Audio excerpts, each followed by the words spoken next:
as I, we get maybe about 100, I think at this point about 170 of you have filled out the volunteer form. And so we can't try to get to as many people as possible, but we can't get to everybody. But there were 5 people who I selected to volunteer, and then for one reason or another, I had to pull them off the list. And I kept their names in a certain code so that I would know to really try to use them, because they picked them and then they got booted. You got the boot. Just for whatever reason. For whatever reason. Don't take it personally. And so I thought, you know what? I really would like to hear from specific students who ahead of time, instead of just asking you all in the moment, students ahead of time who I've asked, I want to hear a question from you that you feel like something that we haven't discussed that you think that you have a question about. You just want to hear what I have to say about it. And I want to preface by saying there are so many issues that we could talk about. I could teach this class to the same group of people for my entire career, and we wouldn't hit all the issues there are to discuss. So that's kind of the nature of how these things go. So anyway, tell them who you are. Okay, my name is Tina Pearl. I'm a second-year supply chain major, and I'm from Wilkes-Barre, Pennsylvania. Yeah. Wilkes-Barre or Wilkes-Barre? How do you say it? See, this is a point of contention. She knows, because we're both from the same place. But I say Wilkes-Barre. I think that's the correct way. So. Yeah. Yeah. Okay. And what's your background? I'm Cameroonian. Yep. I was born there, but I moved to the States when I was 3 years old, and I've been living here ever since. But you still identify. Of course. Yeah, it's a thing. All right. So you got a question? Okay, so I was thinking about this for a while, but I think we spent a lot of this class reflecting about current times and also the past, but I wanted to be a little bit more forward-leaning and ask, in classes where we deal about race, ethnicity, and culture, do you have any fears about how classes like these will be affected in the overall atmosphere, especially in our current political climate here in the States, where a lot of people feel a little bit more scared to express their freedom of speech because of what they think could happen to them if they do so? Mm-hmm. And do you think that'll affect students in your classes or classes like these to come? Yeah, that's actually a really good question. First off, let me say, when I first started teaching this class, it was smaller than this. The very first semester was probably about the size of it was like the front half of the class for many years. And so we used to have many more conversations because there were smaller rooms. People used to get into some serious arguments, man. I mean, in the classroom. There was one time that I had it was a former football player. He played professional football. He was a big lineman, He came back to finish his degree. And one time, it got so heated, I went over to him. He was sitting over on the side. I went over and I said, "Dude, listen, man. If this gets out of control, I want to see you right in the middle of it, all right? Because I'm not going to be in the middle of it." And he's like, "All right, I got you, man." I mean, that's how things got back in the day. And it was fun. It was really fun. It was really interesting. And then at some point in time, you all started to just tone down in a real serious way. I don't know, maybe it was the diversity training that everybody got or something like that, but things just kind of mellowed out. Okay, that's the past. If I could change if I would have anticipated the current anti-DEI push, I probably would have changed the name of this class to something besides race, ethnicity, and culture. Okay, because that's just kind of, but that's old school, and it's kind of not that interesting in that way. But it'd still be the topics, but I probably wouldn't use that as it. In terms of the class, I have not gotten any pushback, like people thinking this is a DEI class, and why are we teaching this on a college campus? Whereas they have done that in a lot of other classes across the country, but they have not. That has not happened here.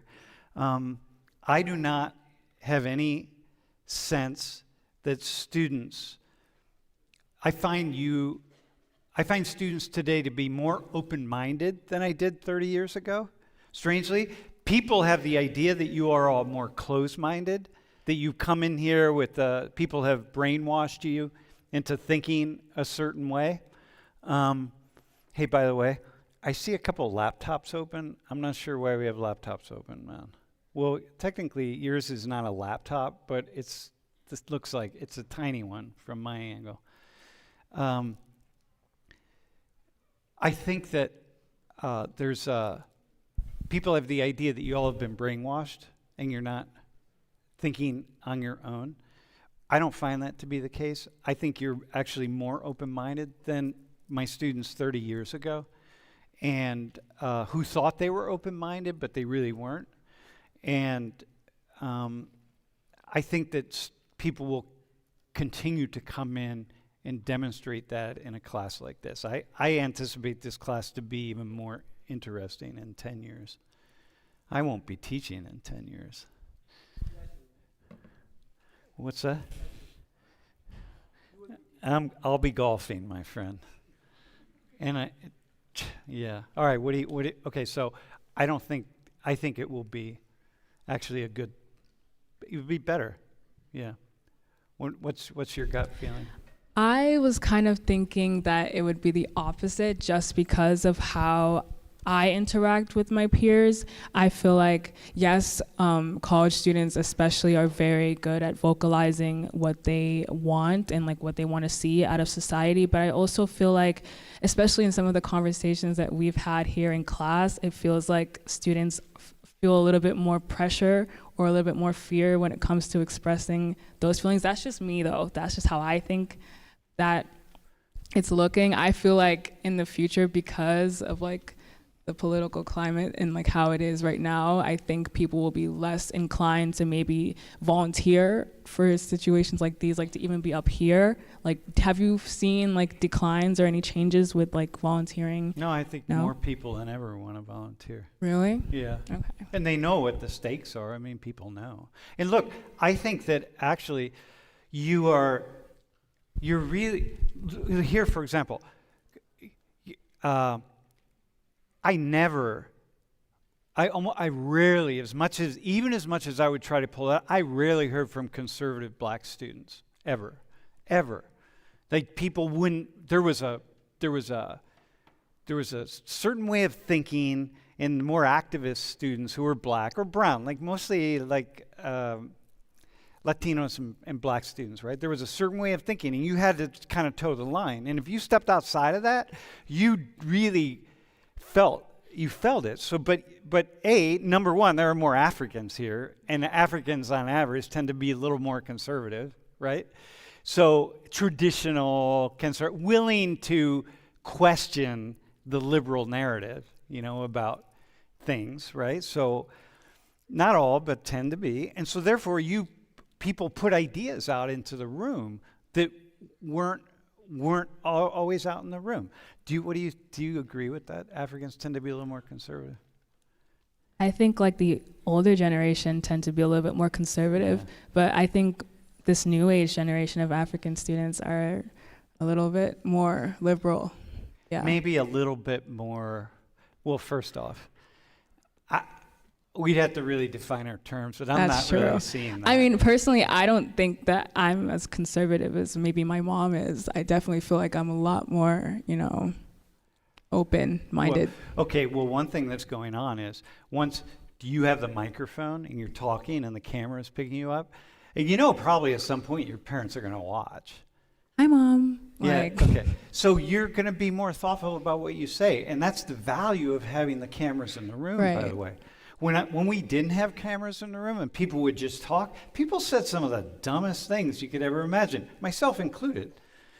But you put cameras in the room and you have to really be thoughtful. And I think that's a cool thing going into the future. I feel like you will do that. Continue to do that. And be challenged, you know. so you don't think that like having implemented the cameras and recording has really changed? Like before you said that they used to say a lot of dumb stuff, but like now people are a little bit more conscious of I think like, how people are they- more thoughtful and Okay. people really want to test their ideas. Mm-hmm. People, look, first off, you're much more aware that there's a range of ideas. Right. Because you're hearing not from the same, like, let's say it was, like I was teaching the class, it was just this front row here, right? Well, there'd be like 8 students that would always be raising their hands. Mm-hmm. And as much as I'd be like, listen, we're not going to hear from you today because you talk every damn day, so just be quiet. We're going to hear from somebody else. It wouldn't matter. You're still going to hear certain narratives. That's not true now. And you're on, you got your phone, man, and you're like, even though you tend to follow, they've got you, whoever they is, like they're sending stuff at you, right? But still, you're aware that there are a wide range of ideas out there, and so you're going to be less inclined to just say something without thinking I might have to back it up. Have you personally felt like you've had to filter like what you've said to your students over time? Definitely, I Right. filter every day. Yeah. Okay. But do you feel like that in the recent years you felt like you might be in trouble if you say a lot more than what you wanted to it's not in say? trouble. Nah, I've always said what I thought, but the reason I filter is because, I'm getting older, and so I would like to think that I'm getting a little bit more wise, but mostly I'm hearing many more different perspectives. So I filter because I'm trying to be more thoughtful and pushing a wide range of ideas. And so like in here, for example, you really don't know what you'd be surprised. I actually don't even know what I think anymore. So, yeah, I suppose I filter in that way. Yeah, I feel like definitely being in this class, I've had a lot of my ideas be challenged. So I guess whatever you're doing is working. So yeah. That's cool. That's good to hear. Do you feel more confused? I don't know if I would say confused. I feel. Wait, say yes. Oh yes, I'm definitely confused. All right, good. You should be confused. But go ahead. What were you gonna say? I don't know if the word confused would be the best way to describe it for me. I think it's been more liberating to hear more opinions. I just feel, if anything, it makes me feel the opposite of confused. Like, Cool. I don't know. I feel like I can go back to like my friends and like talk to them about what we spoke about in sociology, and they're like, "Wow, like we relate on things like that." So, Cool. yeah. Dude, awesome, man. Awesome. Yeah. Thanks for volunteering. Thanks for your Of course, question. thank you. Yeah. All right, man. Wait. What do I do? Oh, You can sit over there. okay. All right, man. Who's next? Who wants to come? Adam? Listen, you're on. Hello. How you doing? Good, how about you? I'm killing it. Hi, y'all. My name is Adam. I am a labor and human resources major with a minor in sociology and digital media trends and analytics. Wait. Digital media analytics? Yeah. Trends and analytics. Yes. That's a minor? That is. All right, okay. In what school? Communications. All right, okay. All right, cool. And my question for you today is, as a society, we have a list of scapegoats to blame our problems on. This cycle has been repeating for hundreds of years, and right now it's tended to zero on immigrants and transgender people. Yeah. How can we escape this cycle, and what do you think of the current cycle that's going on? Well, you can't escape it. Yeah. Unfortunately. Yeah, I mean, that's the nature of life, right? Look, first off, let's pick one. Let's pick the trans community, okay? historically speaking, people who are trans have been the easiest to embrace of the alphabet population, LGBTQA, whatever, right? The T has been the easiest to embrace, historically speaking. Really? Yeah, because you got two things. Because first off, you have Man, I saw this when I was in Spain back in 1982. I lived right around the corner from a trans bar. It was like a trans nightclub. And just watching all the people that went in and out of the nightclub, and it was really popular, and including really conservative people and conservative Catholics, Spanish Catholics. Spanish are really conservative, Spanish Catholics. And just watching, and then I talked to people. It's like, wait, I thought you're conservative, you're Catholic, you're Spanish.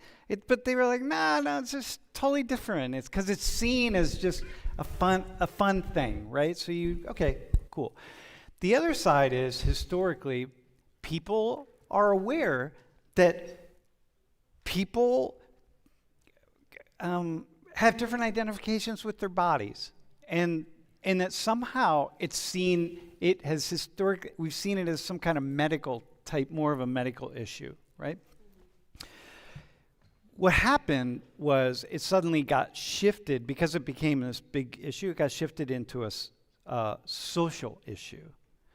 And then it felt like, oh, wait, because we're talking about it all the time, we'd seem like we were talking about it all the time. Trans people weren't talking about it, by the way. It was everybody else was talking about it as an issue. And then it seemed like it was being shoved down our throat because people were talking about it. And then what happened was there'd be like one or two activists who would come out with some statement, and then everybody else jumps on that, and everyone starts critiquing it. So it seems like we're having these endless conversations about it, so people have this sense that it's being shoved down our throats, right? No, it wasn't. But it seemed that way. And so then trans people became a scapegoat because, for no fault of people who are trans, it just was one of these very unfortunate things that it felt as though it was something that was beyond our control. So, and then suddenly there's a story of oh my God, we're doing surgeries on 3-year-olds and, that kind of stuff. This is never, okay, so this becomes a problem. So the scapegoating actually was because of the sociological factors and forces that just kind of spun out of control, that didn't need to be, and right now things are settling down again because we're not arguing about it. Thank God they're settling down. Yeah, I know, man. I know, it's very unfortunate, but it's just that's what happens. Yeah, and so it never needed to be. It's not really a big issue. How long do you think this cycle is going to continue for, to the end of time? Well, the cycle of having scapegoats will be forever, because you're always going to have that. There's going to be some populations of people that just become the target in some way, but then it shifts. The bad news is it continues. The good news is the targets change. And that's just how human beings are, man. We're afraid of things we don't understand. Okay? I want to go back to there were two groups you said. The other group I said was immigrants. Yeah, so immigrants. This is kind of interesting because I studied undocumented or illegal immigration. I always say undocumented immigration too, because my Native American friends and colleagues have always said, hey, you guys, you're using illegal here, but you know what? Y'all are illegal, okay, from our perspective. And you don't necessarily get that here, but when you go out onto the res and then you talk to people on the res, they have pretty strong feelings about a bunch of people who came and took land who are calling other people illegal. And so in fairness to them, I'm like, you know what? I'll use undocumented for you. Sometimes I'll say illegal, but whatever, mostly undocumented, okay? That's just a shout out to American Indians. But in any case, I studied this issue when I started graduate school, And at that point in time, this was in the early mid 80s, there were between the estimates were between 10 and 11 million undocumented people living in the United States. Okay, it's not an issue, right? Because everyone just lives. Because we didn't make it an issue. It wasn't made a big political issue, and we didn't have leadership that made it a big issue. It was just a thing, right? Today, the estimates are 12 to 13 million undocumented people. The same number, basically. Okay, so then the question becomes, wait, how did it suddenly this is suddenly a big scapegoat issue. How is it suddenly such a big issue when it's like not much has changed at all?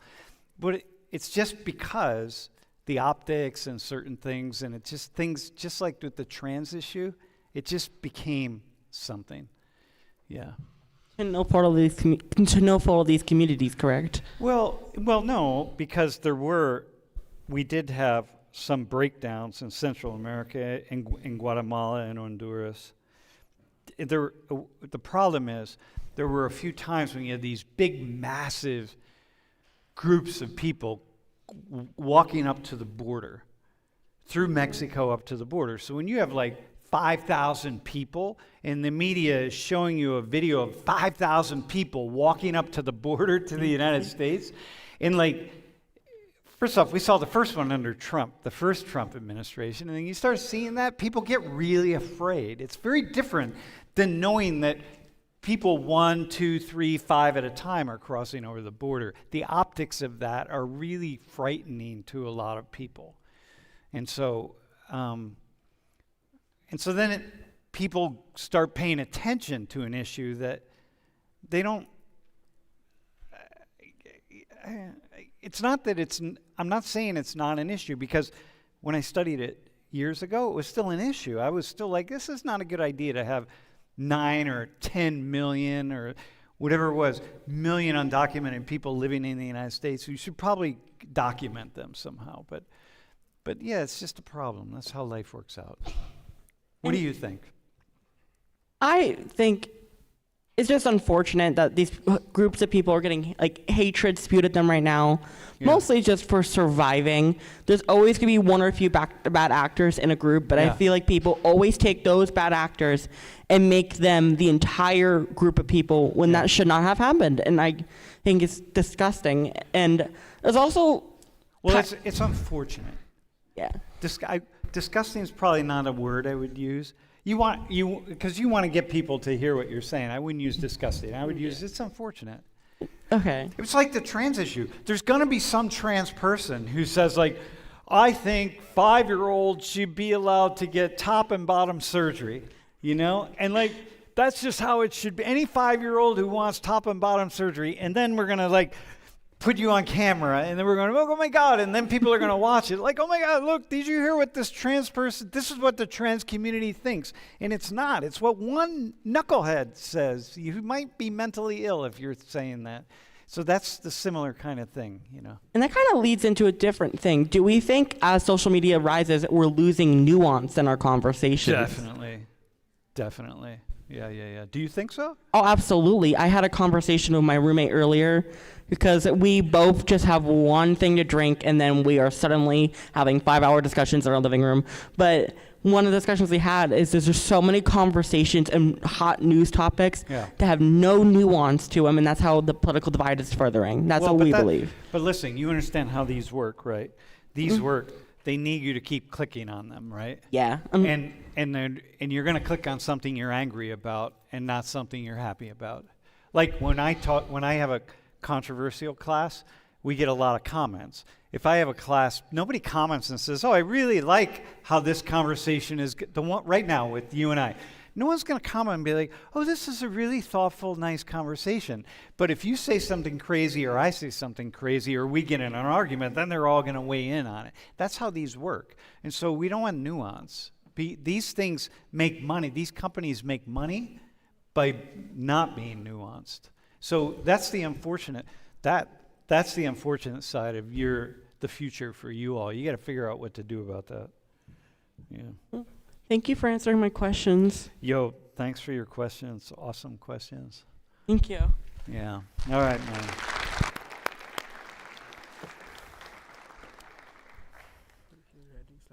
All right.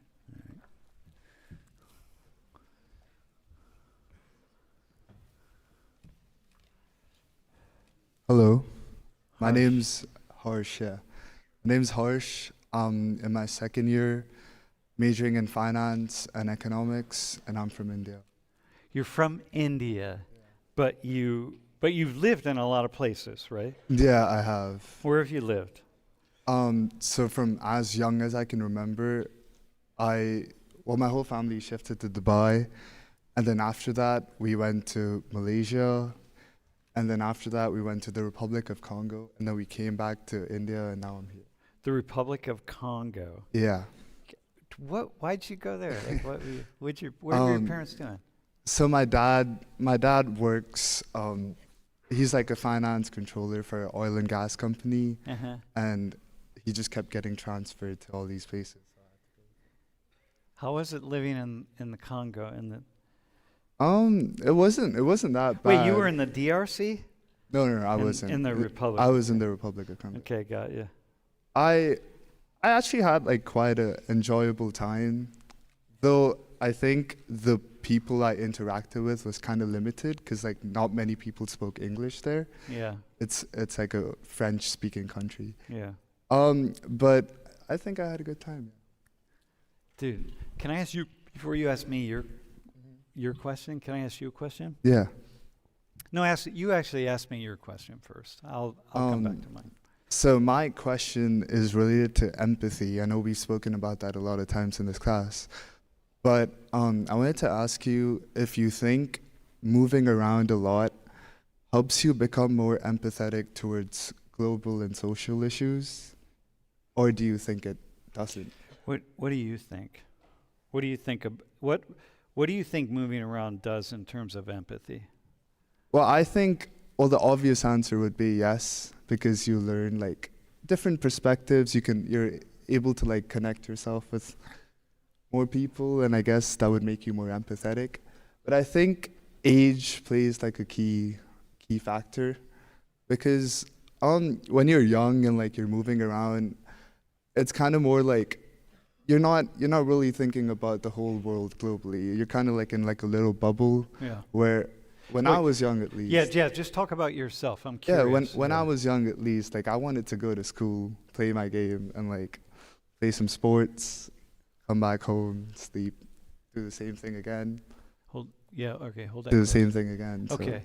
And well, how about what has traveling done for you? What has living in these different places done for you? well, I think I've met like a lot more people. So now I think I understand their perspective, and like now I think, because like now I've got into the age where it's more important for me to be socially and globally aware than before. Why is that? Like what is it? What does that awareness do for you? It just kind of helps me understand like just the world better, and like people better, and like stuff happening in the world, because I now realize that I am more affected by it than I realized then. So how do you benefit from being more connected to like, so for example, you're the kind of person that like each person who comes up here to volunteer, like not volunteer, it's like it's something, you know something about them, but they're a different kind of stranger to you than they would be to somebody else. Right. They'd be maybe a little less of a stranger or something. No, I wouldn't think so. I think if someone came here and sat and said what they had to say, I would still think of them as a stranger, because that's what they are. But I think if they mentioned one of their problems that they're going through, I'd be able to sympathize and be more empathetic towards them. And how is that? Tell me how that's a good thing. Well, I think it just helps like everyone be more free and open and just be themselves without having to like worry about being judged or anything like that.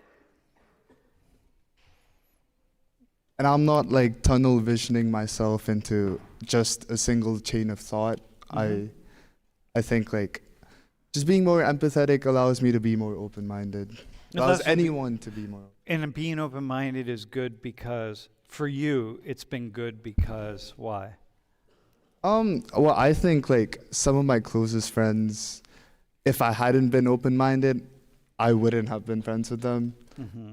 And just like a lot of opportunities, I feel like if I wasn't open-minded, I would just like shut myself off towards them. Mm-hmm. So I think everyone should just be more open-minded.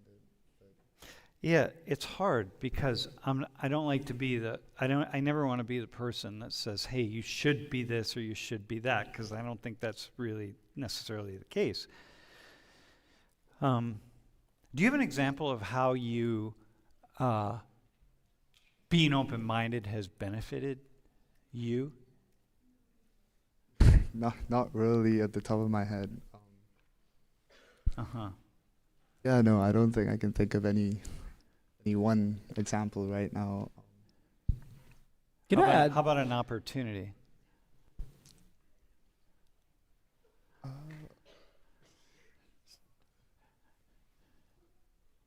Not really. My bad. My brain's like kind of shutting off right now. No, okay, that's But, all right. No, well, okay, I'll say something for me, right? I mean, you have certain friends that you wouldn't be friends with, but you're Yeah. close to, things like that, yeah. I would say the same is true for me. I mean, I will say that I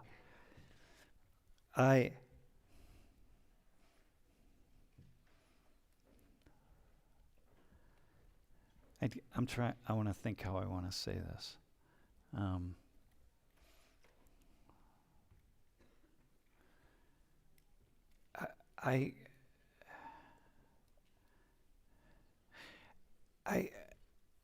I feel like early on in my life, I got a gift, and the gift was that I was taught to be by my mother, who was not really educated. You know, went to high school, but was not. But I watched her be really curious about other people. So like, I don't know if I told this story in class, but she would always want to go to restaurants, like a Syrian restaurant and Lebanese restaurant and Mexican and Vietnamese, wherever it was.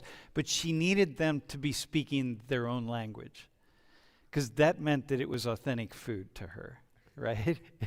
Right? So it's like, nah, man, you can't get, like here in town, you go to the Indian restaurants and it's Guatemalans are cooking the food, you know, which is okay, because the Indian owners are teaching the Guatemalans how to cook the food, but it's all right. But still, I got that gift, and I've carried that with me, I think, and I would say that it feels like for me, I've had I think I have just been able to live an absolutely the most fascinating life I could ever imagine living, because I'm not afraid of other people. Yeah, I would say that. Yeah, because of empathy. You know what I mean? I'm curious, right? So it's like you. This is what you're saying. Just like be curious. Yeah. Well, do you think like the opposite could also be said, wherein like moving around has not made you? Yeah, definitely. No. I would have lived also a cool life if I just lived in one little town and I didn't meet anybody. It's fine. That would have been fine too. I would just do my thing, and that's fine. I could be a kind person, a nice person, interesting. I read books, whatever. But it didn't turn out that way. And most people, that's not what they want. Most people, like in here, they want to be. People want to be in the world. And if you're going to be in the world, you got to be in the world. And if you're going to be, you really got to be in the world. That means you really got to listen to people and hear things that you think you may not agree with, or you do agree. Whatever it is, you got to go all in, man. Yeah. Where do you want to live? Where I haven't really thought about that. I guess I'll just like, eventually, if I travel to enough places, I will know which place I like the best. Or what's going to happen is you're just going to end up somewhere, and that'll be good enough. Is there any place where you want to live? Since you've been through this a lot longer than I have. Nah, it's too. I've stopped dreaming, actually. Why do you say dreaming?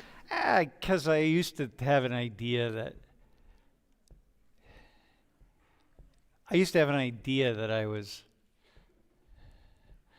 Yeah, I don't dream. Yeah, I don't dream. I just live life, and I laugh, and I smile, and I appreciate people. I don't dream. I actually, the other day, I had the first thing that I've ever wanted in my life. I realized that I have something I want. Really? Yeah. The Well, I only thing think- I've ever wanted. I think like ever since, like most people, ever since as they were younger, they've always been thought like, oh, dreaming is a good thing because that means there's something to work towards. Yeah, I don't dream. No. I just live. Yeah. Yep. Yep. Thank you for answering my question. Yeah, you're welcome, man. Want to hear what it is that I want? Yeah. The one thing that I want? Yeah. I did get quite curious. Dude, I want one of these, I think they're GV90s, GV80s, I think they are. These new Genesis EV cars that the doors open up like a Rolls Royce. Oh, Yeah. Yeah. I can see why you bought that. That's the only thing, this only material object I've ever wanted in my life. I swear to God. I haven't even wanted a watch. The watch came to me, so I have it. I don't want anything. Oh, damn. So, but I got my eyes set on that, bro. Well, I'm sure you'll get it. I doubt it actually, but you know, I don't make enough money.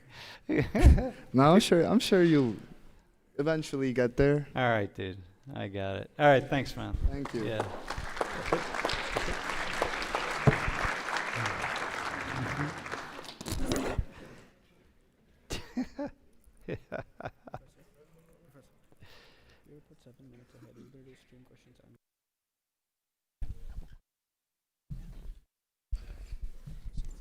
All right, Gianna, man. Hi, I'm Gianna. I'm a first-year chemistry pre-major and a Spanish minor. I'm from Northeast Pennsylvania. All right. I wanted to ask a little bit about, I guess, some of your adventures because, well, I'm a socialist and I've read theory. Wait, So- so what's a socialist? Well, you're a socialist. Yes. What's that mean to you? What does that mean to me? A lot Yeah. of it Dude, is by the way, first off, no, go ahead. What's it mean to you? a lot of it is about equality, economically, and socially. And, you know, I try to navigate ways to bring people up without bringing others down. Okay. All right. And so I wanted to talk about one of Marx's theories is historical materialism, basically. Oh, damn. That- Wait, hang on. Before you move on, you know,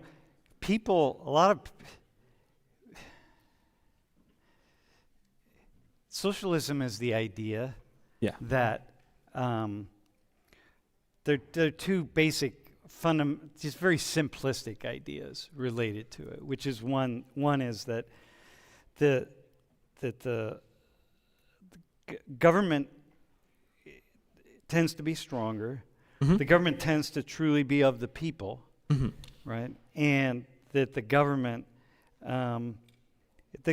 exists to really benefit the people. Yeah. Right?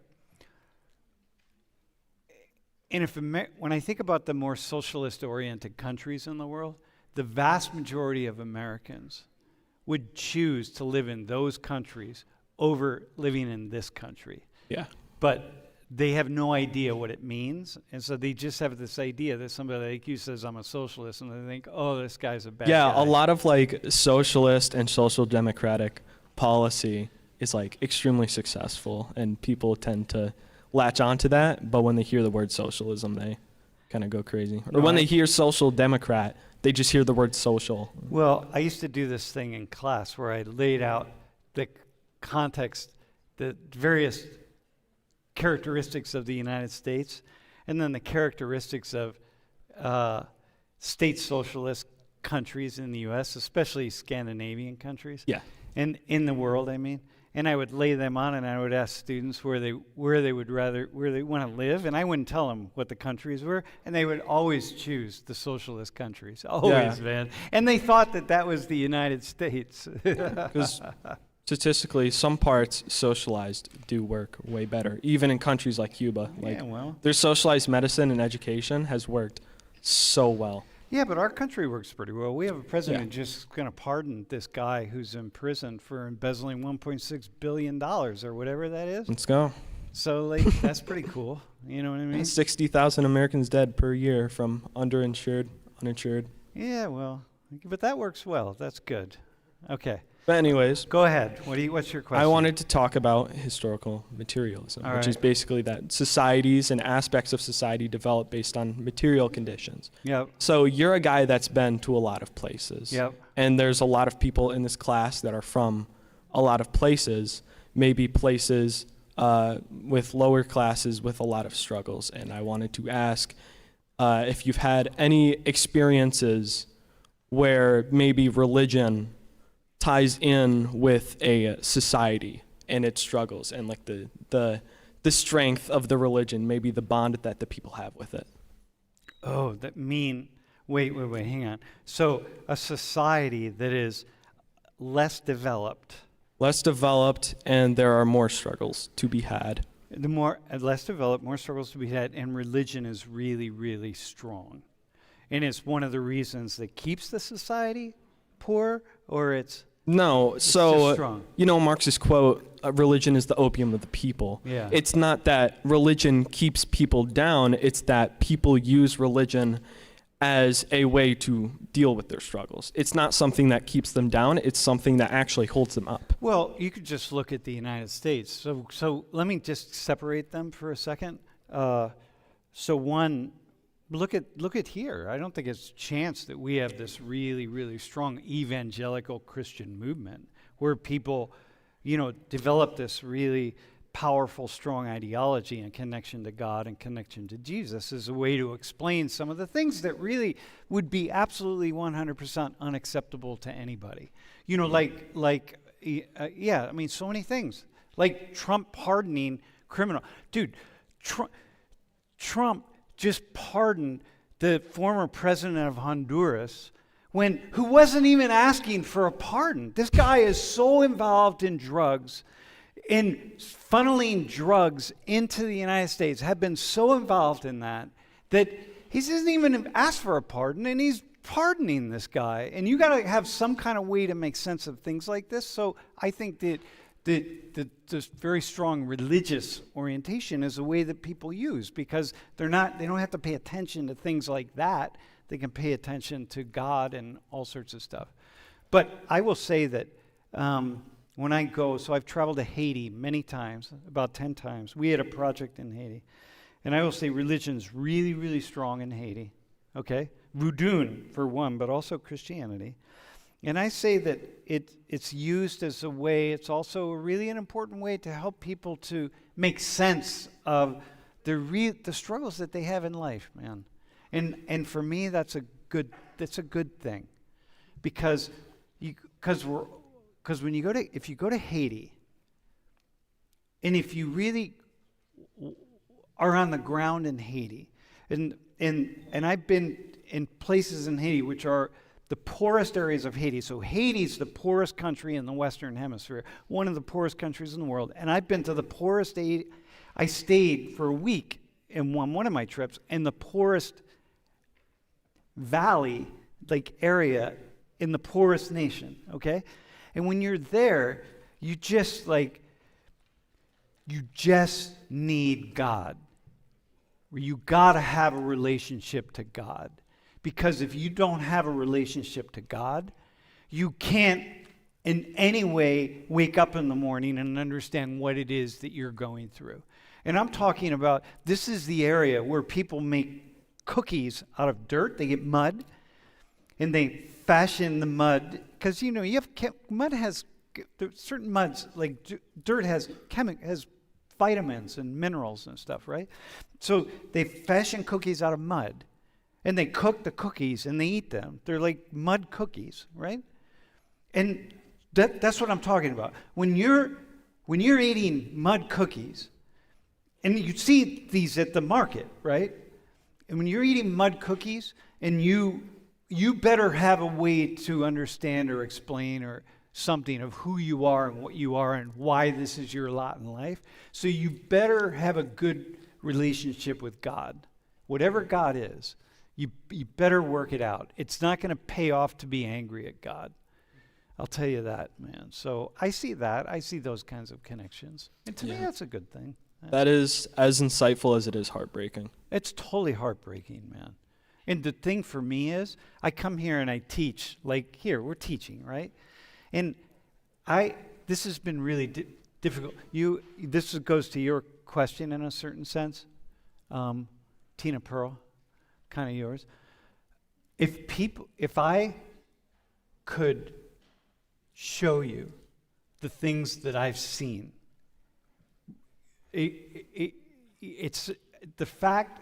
If I could show, if my teaching would be nothing more than just having people watch like a 3 or 4 hour video of snapshots of things that I've experienced in my life, that would be just, that's it, man. That's all. There's nothing more I can give. Yeah.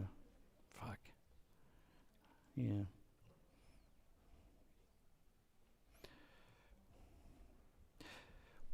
You have another question? I do. It's not very related. It has more to do with like just American history. Because I've always wondered, it's like completely unrelated, but I've always wondered about, and I feel this way, that there is an invisible struggle for Asian immigrants and Asian Americans. Yeah. Like the two things I've only ever heard of for like the Asian struggle was one, was FDR putting Japanese people in internment camps, and two, the Chinese immigrants building the railroad, and then like that was it. And I'm always looking for more insight as to the struggles of being Asian. So in if the we go United back States. if you go back to the 20th century, the late 19th, and then first part of the 20th century, they're probably Native Americans and Chinese. First, the experience that Asian peoples had here in the U.S. is something that's absolutely overlooked. I mean, you just cannot imagine what Asians, particularly East Asians and Chinese, went through. So yes, it's an invisible thing that we look at. Now, it's a little bit different because such a large number of people of Asian ancestry have migrated in the past 30 to 40 years into the United States and have more money. And so we don't see the Asian struggle in the same way. It's just different because it doesn't exist in the same way. Yeah, you don't really see that. Yeah. It's interesting. Yeah, I'm always looking for different perspectives because I guess I'm in a space to do that, you know? Dude, good. You should be. How old are you? 18? 19. 19? All right, good, man. Just keep 19, looking. white, socialist, atheist. Like, I'm kind of like I'm in very like tight bubbles, like very tight but knit dude, bubbles. you have nice hair, so you're rocking. Thanks. Dude, that's all right. Look, first off, most people have zero idea about socialism, right? Yeah. First off, we're a very socialist society here.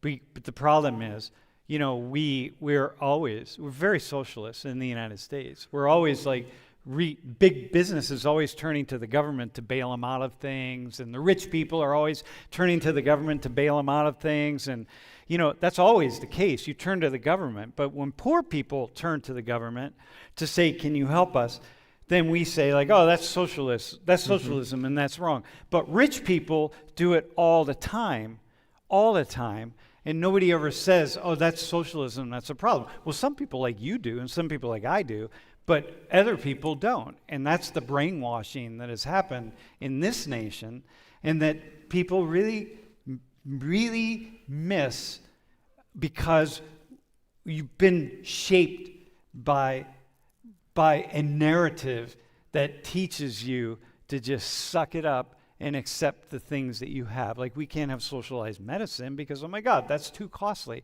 Meanwhile, why is it costly? Wait, what are we talking about? Well, it doesn't work here. It's like, dude, are you kidding me? Like, Yeah. So those kinds of things. We are a very troubled world. American exceptionalism. I've noticed a lot. Yeah. So yeah. Anyway, I'm gonna have to go to the next person, but you see, you asked about things I don't talk about. I don't talk about that a lot, and I've stopped talking about it because the vast majority of it's like people just like their eyes glaze over if you really understood how much the ruling class runs the show. And if you really understood that, you'd be in the streets protesting, but you don't. And you're busy. It's like, come on, we're busy. I got my phone. I gotta do whatever I do. I'm like, whatever. Yeah, you would be, but you're not. You think about it, but most people don't. People hear socialist, it's scary. I just don't want people having to work 3 jobs just to keep food on the table. You know, I want people to, have a fair shot, dude, at work. And listen, man. I just watched a video of students meeting the athletic director and the new football coach out at the airport. You're cheering for the fact that this guy's going to make $8 million or $9 million, and that we're going to pay another guy. And we're going to go back to paying like 50 or 60 or 70 or whatever it is, $1 million a year for all these folks, right? And you're cheering. And I'm like, what are you cheering for? You're not on the team? Like, it doesn't do anything for you. You go to the games, they win, they lose, whatever. You go get drunk anyway, beforehand, afterwards. It's the same. Like, what do you get from that? But they're cheering. And they're like, this is your tuition. They could take that money and they could lower your tuition. But you're cheering instead. And that's the brainwashing. And I'm like, dude, talk to this guy. He might have a few ideas that might be worth thinking about. All right, dude, we got to go. all right. Thanks, man.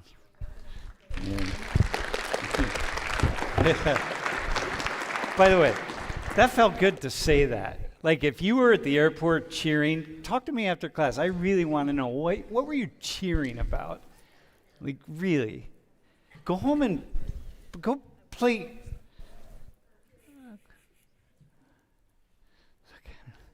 Go play solitaire.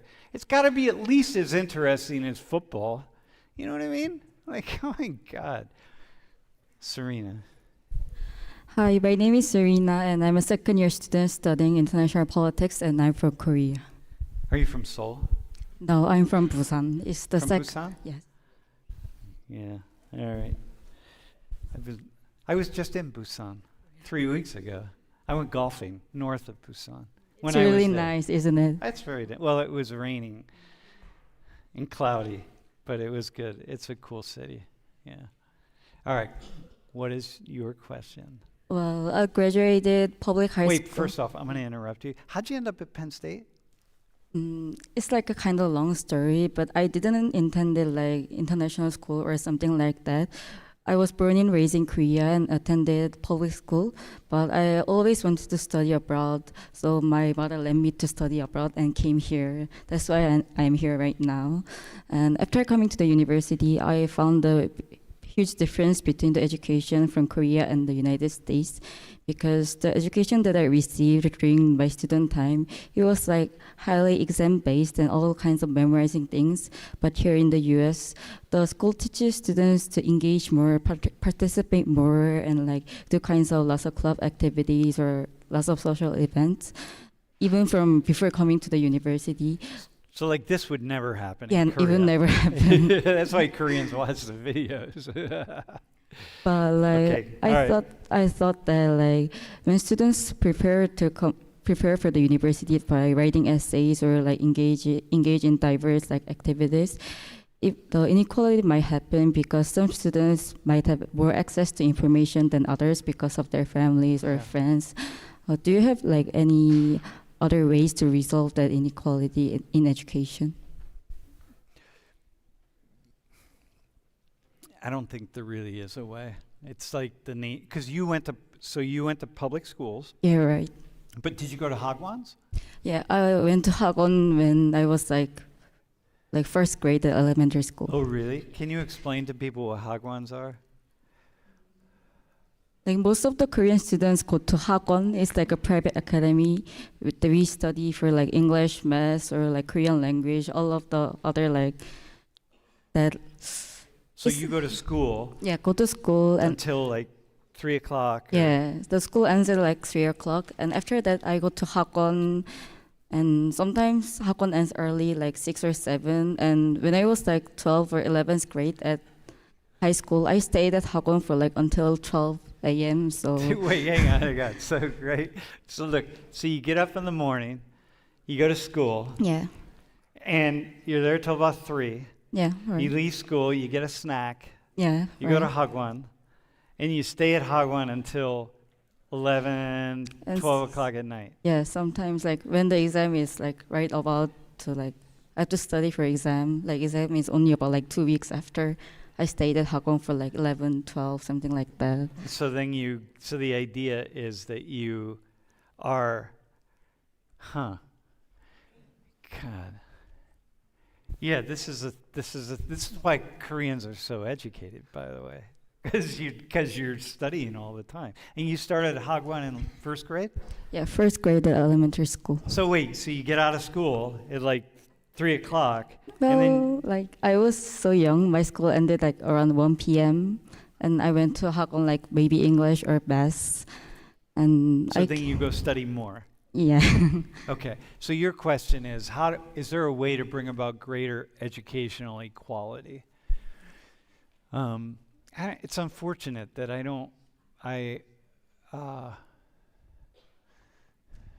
there probably is. Well, you could ask the socialist over here.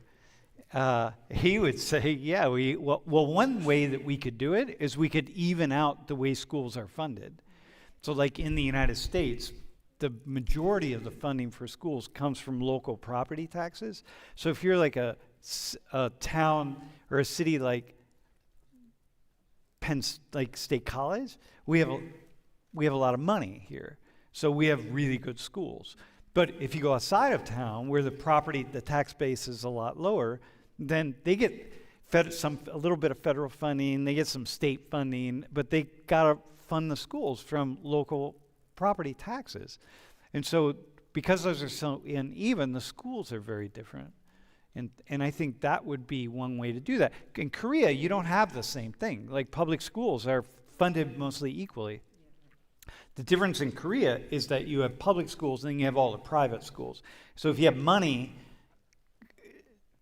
then you can send your kids to the private schools and then you get a better education. But you could also send your kids to Hagwons.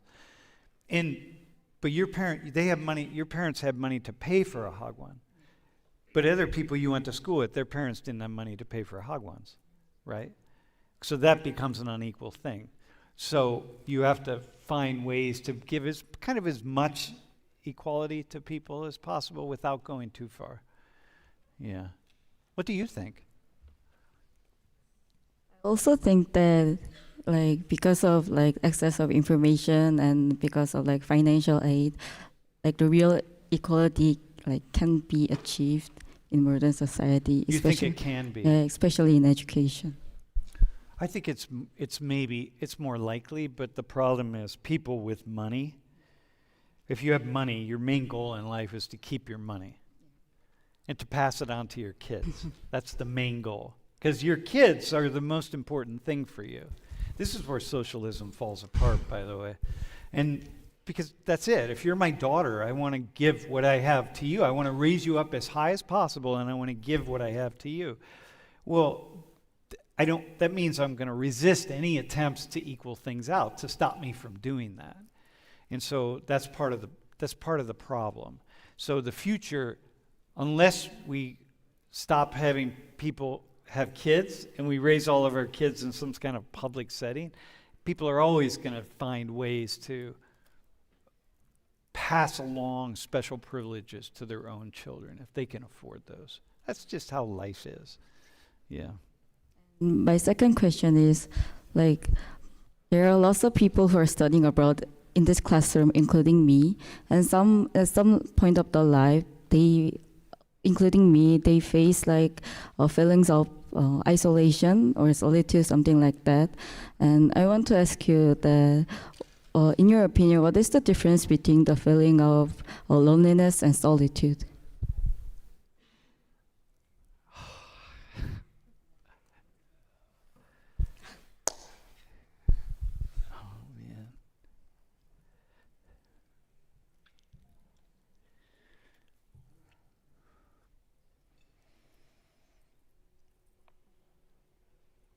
Whoa, man. You know,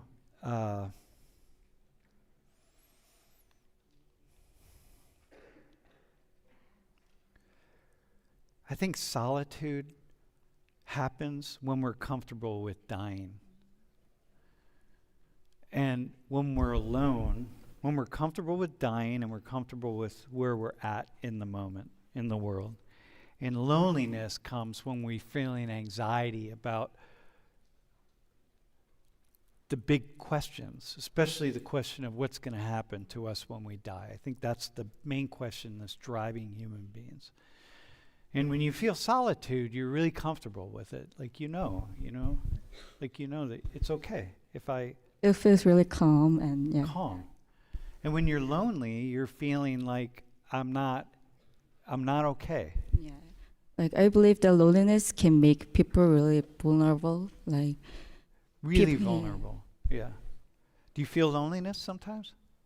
Like when I first came to Penn State, it was my first time studying abroad, first time being apart from my family. I sometimes felt lonely, but now, no. Now you're okay because you have connections. Yeah, right. Well, connections are the thing that keeps people going. That's why, when we think about people committing self-harm or something like that, suicide, self-harm, the most important thing for people is to connect to other human beings. Because when you're connected, then you're in it together. So that's why it's so important for international students, people coming from out of state or coming wherever, to connect students together as quickly as possible. Yeah. Yeah, that's cool. Do you have a lot of American friends?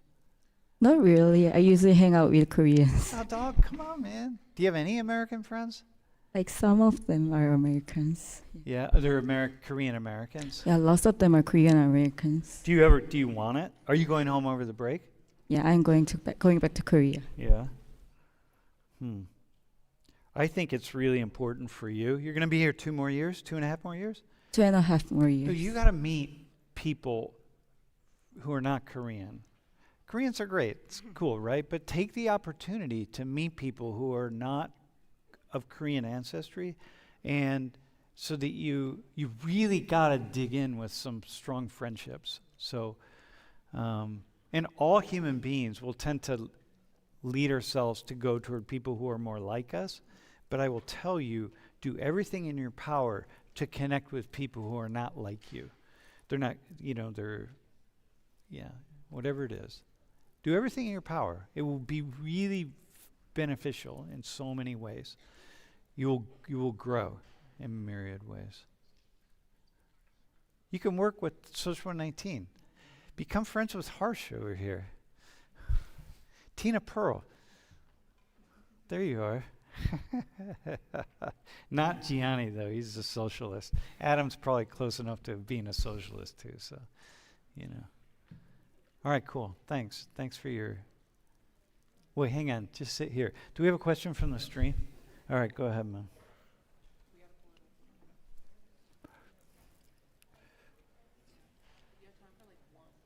Yeah, go ahead. Ready? One question from the stream. Is this the best one? Nah, next one. That's too much.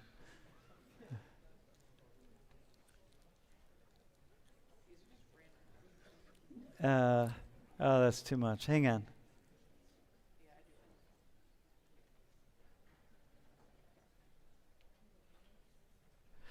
Okay, I'll answer this one.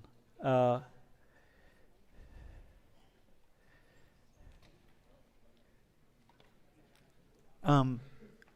you want me, I'm going to answer the second question. I've always, in my life, I'm just going to answer it to you. In my life, I always have the idea that if people got to know me, they would like me because because I like everybody. There's nobody in the world I don't like. Okay, so I always have the idea that if people got to know me, they would like me, and so therefore, I also have the idea that if people understood what I was saying, they would appreciate it and they would probably agree with it, actually, because they would listen to my reasoning and they would follow it out. And so when I think, I don't have any fears of being scrutinized or criticized because I just live in this bubble of thinking like, yeah, it doesn't matter. You're not really criticizing me because if you knew me, you would like me. That's my answer to that question. All right, Mom. Hey, Serena, thanks. You can just stay here.